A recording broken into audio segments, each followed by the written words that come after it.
পূজা রায় রুম্পা চতুর্থ শ্রেণীর শিক্ষার্থী। প্রাথমিক শিক্ষায় বিশেষ অবদান এবং মেধা ও মননশীলতা বিকাশের স্বীকৃতি হিসেবে প্রাথমিক শিক্ষা পদক দিল সরকার। আমাদের সাথে যারা কাজ করেন। বুধবার রাজধানীর চীনমৈত্রী সম্মেলন কেন্দ্রে এই আয়োজনে অংশ নেন প্রধানমন্ত্রী তারেক রহমান। বিষয়ভিত্তিক কুইজ, বিতর্ক সহ বিভিন্ন ক্যাটাগরির এই প্রতিযোগিতায় সারা দেশের স্কুল পর্যায়ের 2 কোটিরও বেশি শিক্ষার্থী অংশ নেয়। উপজেলা থেকে জাতীয় পর্যায়ের এই প্রতিযোগিতার বিজয়ীদের মধ্যে পুরস্কার তুলে দেন প্রধানমন্ত্রী। এছাড়া শ্রেষ্ঠ শিক্ষক ও প্রাথমিক শিক্ষায় অবদানের জন্য সংশ্লিষ্ট কয়েকজনকেও পদক দেওয়া হয়। জেলা প্রশাসকের কার্যালয়, ঢাকা। অনুষ্ঠানে প্রধানমন্ত্রী বলেন, আজকে শিশুরাই আগামীর দেশ গড়ার কারিগর। তাদের দক্ষ করে গড়ে তুলতে শিক্ষকদের বিশেষ প্রশিক্ষণের ব্যবস্থা করা হচ্ছে। পাশাপাশি লার্নিং উইথ হ্যাপিনেসে গুরুত্ব দিচ্ছে সরকার। প্রাইমারি বিদ্যালয়ের শিক্ষক এবং প্রাইমারি বিদ্যালয়ের শিক্ষার্থী, এই 3টা অসম্ভব ইম্পর্টেন্ট একটি বিষয় দেশকে গড়ে তোলার জন্য।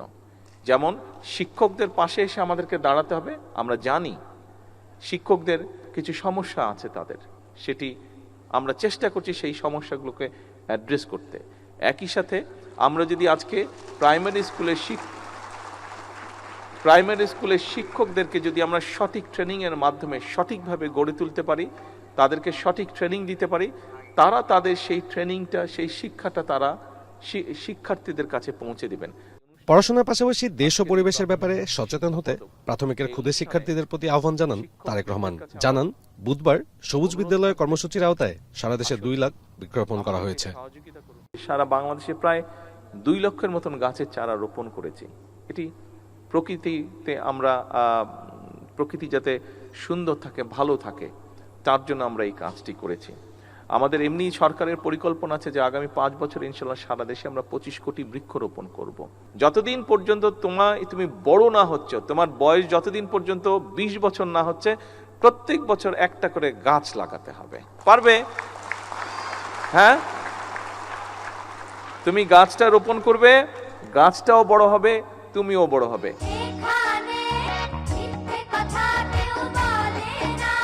অনুষ্ঠানে ভিন্ন মাত্রা যোগ করে ক্ষুদে শিক্ষার্থীদের পরিবেশিত ছড়া, গান, নাচ, বিতর্ক সহ ক্ষুদ্র নিগোষ্ঠীর মনোমুগ্ধকর নানা পরিবেশনা। শিশুদের এমন আয়োজনে উঠে আসে হিংসা বিদ্বেষ ভুলে সুন্দর বাংলাদেশের চিত্র।